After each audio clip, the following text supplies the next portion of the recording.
దివ్యాంగులకు ప్రభుత్వం అండగా ఉంటుందని హైదరాబాద్ తర్వాత రాష్ట్రంలోని జగిత్యాలలో మొదటిసారిగా పంపిణీ కార్యక్రమం చేపడుతున్నట్లు వారు మనోధైర్యంతో ముందుకు సాగాలని రాష్ట్ర సంక్షేమ శాఖ మంత్రి అడ్లు లక్ష్మణ్ కుమార్ అన్నారు. కలెక్టరేట్ లో దివ్యాంగులకు ఉచిత ఉపకరణాల పంపిణీ కార్యక్రమంలో ఆయన పాల్గొన్నారు. ఎస్సీ ఎస్టీ దివ్యాంగులు వయోవృద్ధులు మరియు ట్రాన్స్జెండర్ల శాఖ మంత్రి లక్ష్మణ్ కుమార్, ఎమ్మెల్యే సంజయ్ కుమార్, జిల్లా కలెక్టర్ సత్యప్రసాద్ తో కలిసి పాల్గొన్నారు. అర్హులైన దివ్యాంగులకు అవసరమైన ఉపకరణాలు, స్కూటీలు, బ్యాటరీ వాకర్స్, బ్యాటరీ సైకిల్ పంపిణీ చేశారు. ఈ సందర్భంగా రాష్ట్ర ప్రభుత్వం దివ్యాంగుల సంక్షేమానికి అత్యంత ప్రాధాన్యత ఇస్తుందని మంత్రి తెలిపారు. దివ్యాంగుల ఆత్మగౌరవంతో జీవించాలనేది ప్రభుత్వ ప్రధాన లక్ష్యమని అన్నారు. ఉచిత ఉపకరణాలు, స్కూటీలు, బ్యాటరీ వాకర్స్, బ్యాటరీ సైకిల్ పంపిణీ వారి జీవితాల్లో మార్పు తీసుకొస్తుందని ఆశాభావం వ్యక్తం చేశారు. రాష్ట్ర దివ్యాంగుల కార్పొరేషన్ చైర్మన్ వీరన్న మాట్లాడుతూ రాష్ట్ర వ్యాప్తంగా ప్రజాభవన్ లో రాష్ట్ర ముఖ్యమంత్రి రేవంత్ రెడ్డి చేతుల మీదుగా ప్రారంభించడం జరిగిందని, ఇంత పెద్ద ఎత్తున జగిత్యాల జిల్లాలో మొట్టమొదటిసారి ప్రారంభించడం ఆనందంగా ఉందని అన్నారు. ఎమ్మెల్యే సంజయ్ కుమార్ మాట్లాడుతూ దివ్యాంగులకు ఉపకరణాల పంపిణీ హైదరాబాద్ తర్వాత రాష్ట్రంలో ఉన్న జగిత్యాల జిల్లాలో మొట్టమొదటిగా ప్రారంభించడం ఆనందంగా ఉందని అన్నారు. ప్రజాప్రభుత్వం దివ్యాంగులకు అండగా ఉంటుందని ఆయన తెలిపారు. జిల్లా కలెక్టర్ సత్యప్రసాద్ మాట్లాడుతూ దివ్యాంగుల సంక్షేమానికి జిల్లా యంత్రాంగం పూర్తి సహకారం అందిస్తుందని తెలిపారు. ప్రభుత్వ ఆదేశాల మేరకు కార్యక్రమాన్ని సమర్థవంతంగా నిర్వహించినట్లు చెప్పారు. అర్హులైన ప్రతి దివ్యాంగుడికి ఉపకరణాలు, స్కూటీలు, బ్యాటరీ వాకర్స్, బ్యాటరీ సైకిళ్లు అందేలా చర్యలు తీసుకున్నామని ఆయన సందర్భంగా పేర్కొన్నారు. దివ్యాంగుల అవసరాలను ముందుగా గుర్తించి ఏర్పాట్లు చేశామని తెలిపారు. వైద్యుల సలహాల ప్రకారం సరైన ఉపకరణాలు అందించామని, స్కూటీలు, బ్యాటరీ వాకర్స్, బ్యాటరీ సైకిళ్లు ఎంతో ఉపయోగకరంగా ఉంటాయని ఆయన పేర్కొన్నారు. జిల్లా స్థాయిలో సంక్షేమ పథకాలు సమర్థంగా అమలవుతున్నాయని ఆయన ఈ సందర్భంగా తెలిపారు.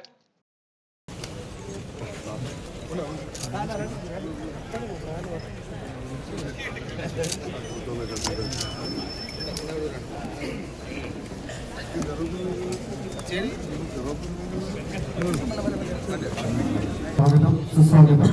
మరి నేటి ఉచిత పంపిణీ కార్యక్రమానికి వచ్చేసిన సందర్భంగా మొదట ఇక్కడ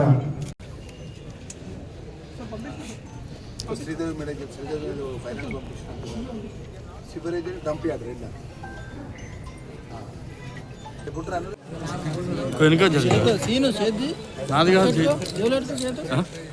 మరి ఈ బ్యాటరీ జిల్లాలో మరి వికలాంగులందరికీ కూడా ఉచితంగా పరికరాలు అందించే ప్రోగ్రాం ఏర్పాటు చేసినందుకు మరి జిల్లా యంత్రాంగానికి ప్రత్యేక ధన్యవాదాలు తెలియజేస్తాం.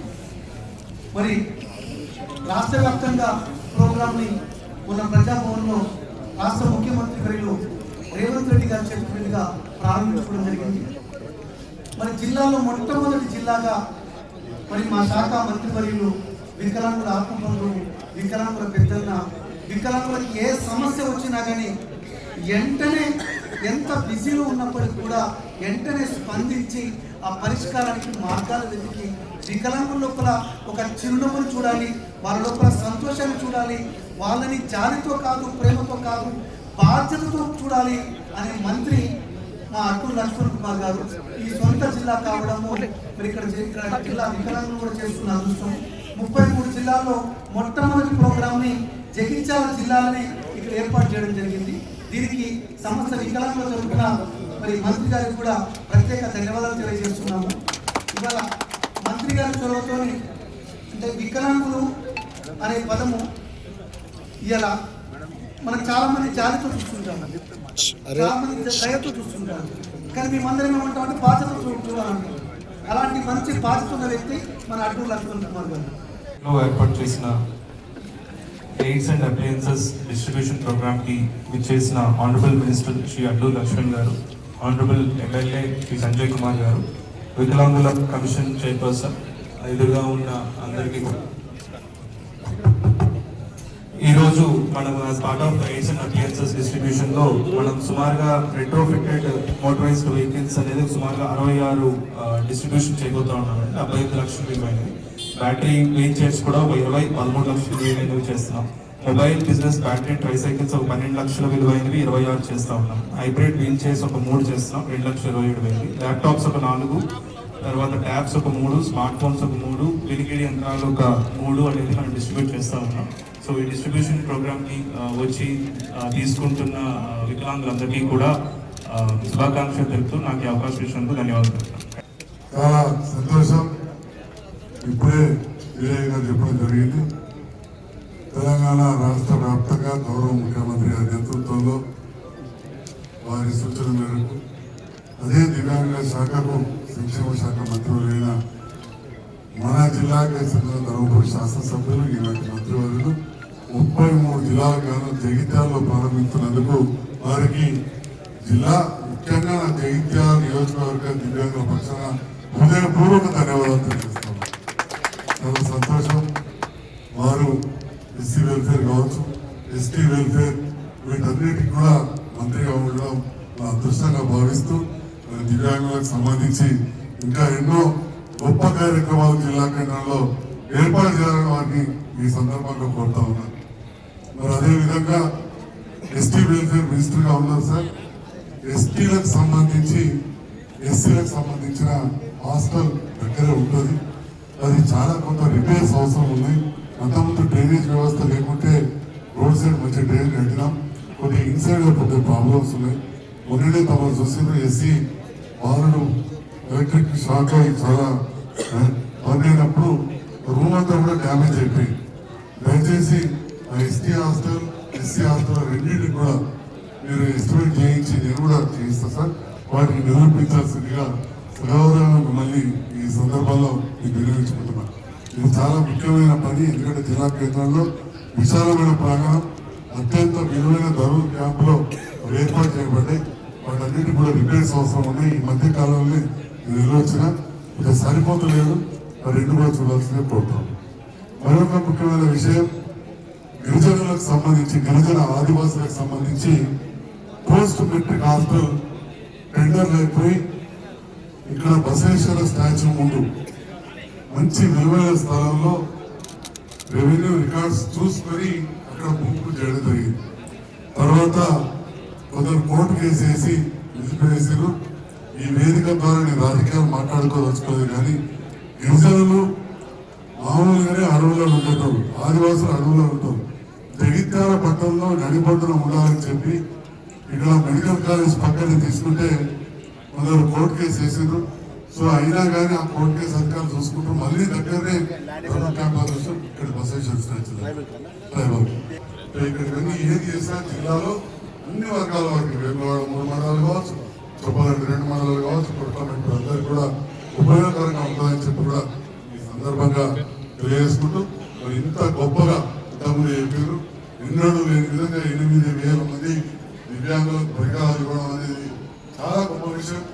మళ్ళీ అది జగిత్యాల నుంచే ప్రారంభం అవ్వడం అనేది చాలా సంతోషంగా ఉన్నది. ఇలాంటి కార్యక్రమాన్ని చేపట్టిన మన మంత్రి గారు అడ్లు లక్ష్మణ్ కుమార్ గారికి హృదయపూర్వక ధన్యవాదాలు తెలియజేస్తూ థ్యాంక్ యూ. తెలంగాణ రాష్ట్రంలో కూడా 33 జిల్లాలు. ఆ 33 జిల్లాల్లో భాగంగా మన హైదరాబాద్లో గౌరవ ముఖ్యమంత్రి గారి నేతృత్వం వారి చేతుల మీదుగా హైదరాబాదు దివ్యాంగులకు సంబంధించినటువంటి బ్యాటరీ సైకిల్ కానీ, స్కూటీస్ కానీ, ఆటోస్ కానీ, ల్యాప్టాప్స్ కానీ, సెల్ ఫోన్స్ కానీ ఇవ్వడం జరిగింది. మన దానిలో భాగంగా ఇది మన జగిత్యాల జిల్లా అంటే రాజకీయంగా ధర్మపురి ప్రజలు ఆశీర్వదించి జగిత్యాల జిల్లా ప్రాంతానికి ప్రాతినిధ్యం చేసిన మంత్రిగా నా సొంత జిల్లాలో నేను కానీ, ఎమ్మెల్యే గారు కానీ, కలెక్టర్ గారు కానీ మా చేతుల మీదుగా ఈ యొక్క కార్యక్రమాన్ని ఇక్కడ అర్హత ఉన్న వారికి ఇవ్వాలని చెప్పేసి ఈరోజు కార్యక్రమాల్లో భాగంగా సుమారు 134 మందికి మన ఆన్లైన్ ద్వారా అప్లికేషన్ పెట్టుకుంటే సుమారు 234 అప్లికేషన్స్ వచ్చినాయని చెప్పి సంబంధించిన జిల్లా అధికారులు చెప్పడం జరుగుతుంది. దానికి ఏదైతే అర్హత అనేది ప్రభుత్వం అనుగుణంగా 2 కాలం లేని వారికి కానీ, కండరాల క్షీణత, వెన్నుపూసలకు సంబంధించినటువంటి తీవ్రమైన ఇబ్బంది పడుతున్న వారికి కానీ, అదేవిధంగా ఇతర దివ్యాంగుల పరంగా అత్యంత ఎక్కువ ఇబ్బంది పడుతున్న వారికి కుటుంబాలకు మొదటి దశలో మొదటి దఫాగా 134 మంది సెలెక్ట్ చేసిన ఇంకా 100 అప్లికేషన్స్ పెండింగ్ ఉన్నాయా? ఇంకా 200 అప్లికేషన్స్ పెండింగ్ ఉన్నాయి అంటున్నారు. ఆ శాఖ మంత్రిగా నేను జిల్లా కలెక్టర్ గారికి నేను ఈ సందర్భంగా వారు చెప్తున్నా, వారిని కూడా మీరు స్క్రూటినీ చేయండి సార్. సాధ్యమైనంత వరకు స్పెషల్ కేసు కింద నా జిల్లాకు ఇంటి పేరు అర్హత ఉంది కూడా మేము అర్హత ఉంది అప్లికేషన్ అంటున్నారు సార్, నాకు ఆటో రాలేదు సార్ అంటున్నారు. ఆ విధంగా అర్హత ఉంది వారు కూడా విధంగా అన్ని విధాలు అర్హత ఉంది రాని వారు కూడా నేను ప్రత్యేకంగా స్పెషల్ పర్మిషన్ ఇచ్చి మరి ఈ సంవత్సరానికి 50 కోట్లు వచ్చి నెక్స్ట్ సంవత్సరానికి కూడా 50 కోట్లు ముఖ్యమంత్రి గారు సిద్ధంగా ఉన్నారు. కాబట్టి అడ్వాన్స్ గా సాంక్షన్ తీసుకొని వారికి కూడా నేను నిబంధనలకు అనుగుణంగా జిల్లా కలెక్టర్ గారి యొక్క ఏదైతే సెలక్షన్ ఉంటుందో దాని ప్రకారం నేను ఆ ఒక పరికరం వాళ్ళకి అందిస్తా అని చెప్పేసి సందర్భంగా మనవి చేసుకుంటూ ఆ దివ్యాంగుల సమాఖ్యని 34 జీవో కానీ దివ్యాంగుల సమాఖ్య భార్యాభర్తలు ఒకరికొకరికి ఉద్యోగం చేస్తే వారికి ఎలాంటి నిబంధనలు లేకుండా వారికి ప్రభుత్వ పరంగా ట్రాన్స్ఫర్ చేసే విషయంలో కానీ భవిష్యత్తులో ఆర్టీసీలో ఉచితంగా బస్ సౌకర్యం ఏర్పాటు వారికి పొందే విధంగా ఎక్కడికి వెళ్ళినా మా దివ్యాంగుల సోదరులు మన ఆర్టీసీలో వారికి ఎక్కడికి వెళ్ళినా ఉచిత బస్ సౌకర్యం కల్పించే విధంగా నేను రాష్ట్ర ముఖ్యమంత్రి ద్వారా నా శాఖ మంత్రిని కూడా చెప్పడం జరిగింది. సాధ్యమైనంత వరకు ఆ సమస్యను కూడా పరిష్కారం చేస్తాననే విషయాన్ని మనవి చేసుకుంటూ ఏదైతే డే కేర్ సెంటర్ ఏర్పాటు చేసి అన్ని విధాలు వాళ్ళు ఆదుకునే విధంగా ప్రభుత్వం డే కేర్ సెంటర్ ఏర్పాటు చేస్తుంది. మరి అదేవిధంగా ముఖ్యమంత్రి గారు మన ఒక మీటింగ్లో ఒక మాట చెప్పినారు. రాష్ట్రంలో ఉన్నటువంటి ప్రభుత్వ ఉద్యోగస్తుల నుండి ఆ ప్రభుత్వ ఉద్యోగస్తుల తల్లిదండ్రులు పట్టించుకోకపోతే ఒక చట్టాన్ని తీసుకొస్తారు. ముఖ్యమంత్రి గారు చెప్పినారు ఆ చట్టం ఏంటంటే ఆ తల్లిదండ్రులకు మ్యాండేటరీగా ఆ తండ్రి ఆ తల్లి ఆ కొడుకు ఉద్యోగం ఉండి కూడా తల్లిదండ్రులను కూడా చూసుకోకపోతే ఆయన జీతం వెళ్ళి ఒక 5% 10% నేరుగా తల్లిదండ్రుల అకౌంట్లో జమ చేసే చట్టాన్ని కూడా అతి త్వరలో తీసుకొస్తున్న విషయాన్ని కూడా నేను మనవి చేసుకుంటూ మరొకసారి మా తండ్రి గారికి తక్కువ టైంలో చెప్పిన వెంటనే ఇంత గొప్ప కార్యక్రమాన్ని వాళ్ళు ఆర్గనైజ్ చేసినటువంటి మా జిల్లా కలెక్టర్ గారు ప్రత్యేకంగా ధన్యవాదాలు తెలియజేసుకుంటూ ముగిస్తున్నాను. Thank you very much.